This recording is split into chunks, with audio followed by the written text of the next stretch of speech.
అందరికీ నమస్కారం. Welcome back to Vamshi Bhavani. We're almost at the end of 2025. ఇంకొక ఫ్యూ డేస్లో 2026లోకి అడుగు పెడతాం. మీరు కనుక 2026 మీ గ్రేటెస్ట్ కమ్బ్యాక్ ఇయర్ అవ్వాలి అనుకుంటే డెఫినెట్లీ ఇప్పటిదాకా మీరు వేస్ట్ చేసిన టైం వేస్ట్ చేయకండి అండ్ కావాల్సిన స్కిల్స్ నేర్చుకోండి. ఇలాంటి సొల్లంతా ఎవరైనా చెప్తే దయచేసి నమ్మకండి, టైం వేస్ట్ చేయకండి. కమ్బ్యాక్ ఏంటి గైస్ అసలు? అంటే ఆల్మోస్ట్ దీని గురించి నేను ఒక 2 మంత్స్ నుంచి వీడియోస్ చూస్తున్నాను రీల్స్లో. డిఫరెంట్ రీల్స్లో కమ్బ్యాక్ కొట్టాలి. ఏం కమ్బ్యాక్ కొడతారు మీరు? అంటే for example if you are waiting for your first job, right? Or maybe ఒక స్పెసిఫిక్ ఎగ్జామ్ క్రాక్ చేద్దాం అనుకుంటున్నారు. కమ్బ్యాక్ అంటే ఏంటి? ఆల్రెడీ ఒక విషయంలో if you are strong, right? If you want get back to the same position, comeback అంటారు, right? అంటే ఏంటి, మీకు జాబ్ వచ్చేసి వదిలేసి మళ్ళీ ఇంకో జాబ్కి వెళ్తున్నారా? అదా కమ్బ్యాక్ అంటే. See, just by glorifying things మీరు సక్సెస్ కొట్టలేరు, okay? And just by delaying things ఒక సాటిస్ఫాక్షన్ వస్తుంది. ఓకే, ఇవాళ కాదు రేపొద్దున క్యాలెండర్లో డేట్ మారుతుంది, 1 వస్తుంది, ఏమవుద్ది? ఏం మారదు, రైట్? మీరు కనుక 2025లో ఆల్మోస్ట్ ఒక 2-3 మంత్స్ నుంచి నెక్స్ట్ ఇయర్ కమ్బ్యాక్ కొడదాం అని చెప్పి వెయిట్ చేస్తూ ఉంటే అక్కడే మీద అయిపోయింది. Basically you last 3 months of your valuable time. ఇంకో విషయం చెప్తాను, అంటే క్రియేటర్ కాబట్టి చెప్తున్నాను. ఒక 2-3 ఆస్థెటికలీ మోటివేషనల్ మ్యూజిక్స్ ఉంటాయి, రైట్? అండ్ ఒక 2-3 రైజర్స్ ఉంటాయన్నమాట, రైట్? మనకి ఎస్ఎఫ్ఎక్స్లో, సౌండ్ ఎఫెక్ట్స్లో. వాటిని యాడ్ చేసి నేను ఏం సోల్ చెప్పినా మీకు మోటివేటింగ్గానే ఉంటుంది, ఓకే? దాన్ని చూసి మీరు మోటివేట్ అయిపోయి, ఓకే, నెక్స్ట్ అది మీకు అవుతుంది అంటే ఏది అవ్వదు, ఓకే? అండ్ ముందు చెప్తున్నాను, this is not a scripted video. అంటే అనిపించింది చెప్తున్నాను. అంటే ఒక ఎగ్జాంపుల్ చెప్తాను మీకు, రైట్? చిన్నప్పుడు మన అందరం స్కూల్కి వెళ్తున్నప్పుడు స్కూల్ ఎగ్జామ్స్ ఏదైతే స్టార్ట్ అయినప్పుడు స్కూల్ ఎగ్జామ్స్ లాస్ట్ డే రోజు ఎప్పుడైతే వెకేషన్ స్టార్ట్ అవుతుందో ఆ రోజు చాలా ఎంజాయ్ చేద్దాము, ఆ రోజు అవుట్ ఆఫ్ ది వరల్డ్ ఏదో చేసేద్దాము, ఆ రోజున్నంత హ్యాపీనెస్ ఇంకెప్పుడు ఉండదేమో అనే ఒక ఫీలింగ్ ఉంటుంది ఎగ్జామ్ స్టార్ట్ అయినప్పుడు. బట్ నిజంగా ఎగ్జామ్స్ అయ్యే రోజుని చూసుకుంటే it will the same day. పెద్దగా డిఫరెన్స్ ఏమి రాదు, right? It will be same as all other days. Exams అయిపోతాయి, ఇంటికి వస్తారు, అంతే తప్ప కొత్తగా ప్రపంచం మారిపోయినంత సంతోషం మీకేం వచ్చేది. నాట్ జస్ట్ దేర్, లైఫ్లో ఏ డెస్టినేషన్ మీరు ఏం చేసినా సరే ఆ డెస్టినేషన్ వచ్చాక మీకు నిజంగా ఏదైతే ఏం చేసుకుంటారో, ఓకే ఇంత హ్యాపీనెస్ వస్తుందని చెప్పి అదేం ఉండదు. It will be as usual as all the days, right? కాబట్టి all they are you need to focus is, okay మనం చూస్ చేసుకుంటున్న జర్నీ ఏంటి, రైట్? అగైన్ మన ఛానల్లో majority of you are trying for jobs. మీకు నచ్చినా నచ్చకపోయినా ఒక అన్కంఫర్టబుల్ విషయం ఎందుకు చెప్తాను, రైట్? ఐ థింక్ ఒక 1-2 years బ్యాక్ వరకు రెగ్యులర్గా జాబ్స్ని ఫాలో అయ్యేవాడిని. రెగ్యులర్గా not 2 years back, I think 1 year back వరకు రెగ్యులర్గా జాబ్స్ని ఫాలో అయ్యేవాడిని. ఎక్కడ ఏ సెక్టర్లో ఎన్ని జాబ్స్ వస్తున్నాయి, ఏ కంపెనీ ఏ టైంలో ఎన్ని జాబ్స్ రిలీజ్ చేస్తుంది అని చూసేవాడిని. 1 year గ్యాప్ వచ్చింది. బట్ ఈ 1 year గ్యాప్ వచ్చినప్పుడు మనుషులు చాలామంది మార్కెట్లో జాబ్స్ లేవు అన్న, అసలు ఓపెనింగ్స్ రావట్లేదు అన్న, తీసుకోవట్లేదు అన్నప్పుడు నిజంగా అంత మారిపోయిందా అంటే ఆబ్వియస్లీ ఇండస్ట్రీలో ఉన్నప్పుడు కొన్ని తెలుస్తాయి కదా, అంతేం అనిపించలేదు. నిజంగా అంత మారిపోయిందా అని చెప్పి ఒక 1-2 months నుంచి మీరు చూసుంటారు. అందుకే మన టెలిగ్రామ్ ఛానల్స్లో కూడా రెగ్యులర్గా జాబ్ పోస్టింగ్లు పెడుతున్నారు.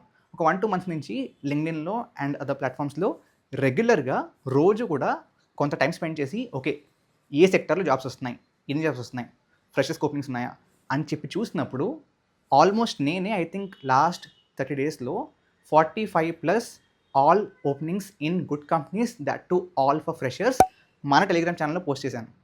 With just the amount of time that I spend. ఎక్కువ స్పెండ్ చేయలేదు, బట్ స్పెండ్ చేసిన టైంలోనే I found 45+ good opportunities in last 30 days, all for freshers. Now ఒకవేళ ఇన్ని ఓపెనింగ్స్ ఉన్నా మీకు ఒకవేళ జాబ్ రావట్లేదు అంటే టెల్ మీ సంథింగ్ గైస్. నిజంగా స్కిల్ చాలా బాగున్నోడికి, మీరే లాజికల్గా ఆలోచించండి, నిజంగా స్కిల్ చాలా బాగున్నోడికి maybe it might take time, but eventually job or whatever కెరియర్లో సక్సెస్ వస్తుందా రాదా? Just tell me that thing, yes or no. Yes, then focus on that. రెగ్యులర్గా మీరు ఫర్ ఎగ్జాంపుల్ స్కిల్లే లేకుండా ఓకే 10కి 20కి 30 జాబ్స్కి అప్లై చేసినా సెలెక్ట్ అవ్వట్లేదని చెప్పి బాధపడడం అనేది waste of time. Focus on the skill first, right? అంటే మీరు చిన్న గ్యాప్ ఉంది, or specifically for example non IT branch, or ప్రీవియస్గా ఎప్పుడో ఇంటర్ టైంలో గ్యాప్ వచ్చింది, ఆర్ బ్యాక్గ్రౌండ్ వెరిఫికేషన్లో ఈ స్పెసిఫిక్ పాయింట్ మేబీ సూట్ అవ్వదేమో. All these are things on the table, right? Already జరిగిపోయినవి. మీ కరెంట్ సిచ్యువేషన్ని మీరు ఎటువంటి విధంగానూ మార్చలేరు. Whatever has happened. With that in place ఏం చేయగలరు చూడండి అంతే. ఇప్పుడు ఫర్ ఎగ్జాంపుల్ గ్యాప్ ఉంది మీకు. గ్యాప్ ఉన్న వాళ్ళని సో అండ్ సో కంపెనీ తీసుకోవట్లేదు. ఎందుకు తీసుకోవట్లేదు? నాకు టాలెంట్ ఏంటి? Like it's up to their choice, right? తీసుకుంటారు, అది మానేస్తారు. That's basically on the table. It's a known fact for you.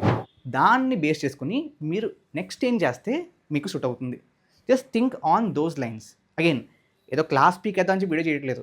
All the time train to convey in this video is మీరు ఏదో ఒక పాయింట్ ఇన్ టైం తర్వాత specific విషయాలు చేసేసి ఆ తర్వాత ఒక డెస్టినేషన్కి వెళ్ళిపోయాక సక్సెస్ కొట్టేస్తాను అని చెప్పి అనుకోవడం చాలా foolishness.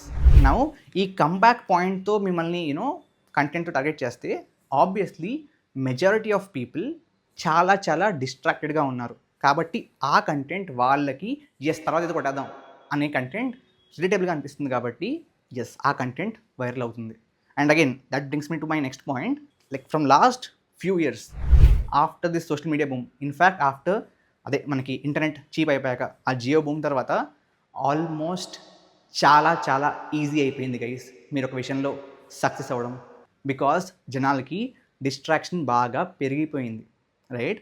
People are today very very comfortable. అంటే see again there are lot of people below the poverty line, but వాళ్ళు ఎలాగా ఫోన్స్ వాడలేదు, ఇంటర్నెట్ వాడలేదు. బట్ ఎవరికైతే ఇంటర్నెట్ అఫోర్డ్ చేయగలిగే కెపాసిటీ ఉందో వాళ్ళందరి దగ్గర బేసిక్ నీడ్స్ ఆబ్వియస్లీ బాగానే ఉన్నాయి. Food, shelter, clothing, right? ఫ్రీగా ఈ సోషల్ మీడియాలో టైం కూడా పాస్ అయిపోతుంది. So they are not at all uncomfortable.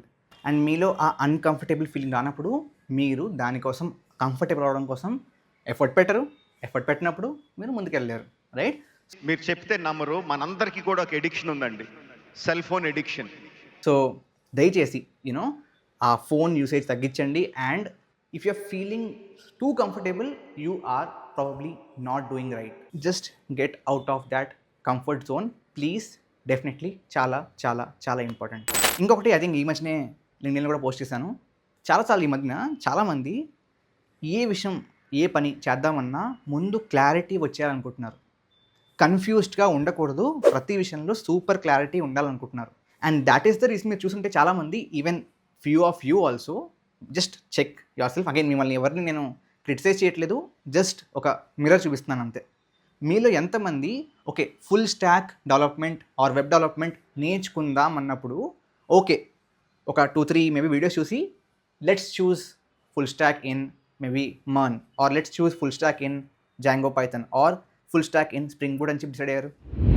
చాలామంది డిసైడ్ అవ్వలేకపోతున్నారు guys.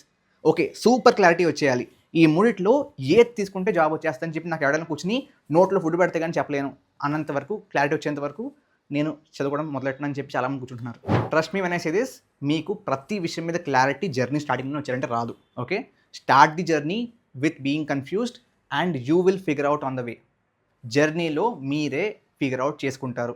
For example Spring Boot నేర్చేసుకున్నారు, but let's say job openings ఎక్కువగా మీకు తర్వాత మర్న్లో కనిపించాయి. స్ప్రింగ్ బూట్ వచ్చాక మర్న్ నేర్చుకోవడం ఎంతసేపు guys? Again that will make you feel uncomfortable and you learn that extra skill. మీరు స్కిల్స్ ఆర్ పనికొచ్చేది నేర్చుకుంటే ఎక్స్ట్రా వచ్చే నష్టమేం లేదు. ఫర్ ఎగ్జాంపుల్ సినిమా 1, సినిమా 2 2 ఉన్నాయి సినిమాలు బయట. సినిమా 1 చాలా బాగుంది, బట్ మీరు సినిమా 2 చూస్తారు. సినిమా 2 చూస్తేనే సినిమా 1 చూడలేదు అని చెప్పి మానేస్తారా? 2 చూస్తారా? సేమ్, తప్పేం లేదు ఎక్స్ట్రా నేర్చుకోవడంలో. సో ప్రతి దాని మీద ముందే క్లారిటీ వచ్చాకని ముందుకెళ్తారని చెప్పి కూర్చోకండి. Even if you are confused, మీకున్న కన్ఫ్యూజన్లో ఎంతో కొంత ఉంటుంది కదా. ఇప్పుడు for example okay I'm completely confuse as first year student. Okay నాకేం తెలియదు, ఇప్పుడు ఏం నేర్చుకోవాలో తెలియదు, బట్ కాలేజ్ సిలబస్ ఉంది, అట్లీస్ట్ స్టడీ దాట్. మీకున్న కన్ఫ్యూజన్లో ఏదో థాట్ ఉంటుంది కదా, ఆ థాట్తో స్టార్ట్ చేయండి. అంతే తప్ప డిలే చేసుకుంటూ కూర్చోకండి. ఈ ఇయర్ బాగాలేదు, ఈ ముహూర్తం బాగాలేదు, నెక్స్ట్ ఇయర్ కమ్ బ్యాక్, ఇవేం పని చేయవు.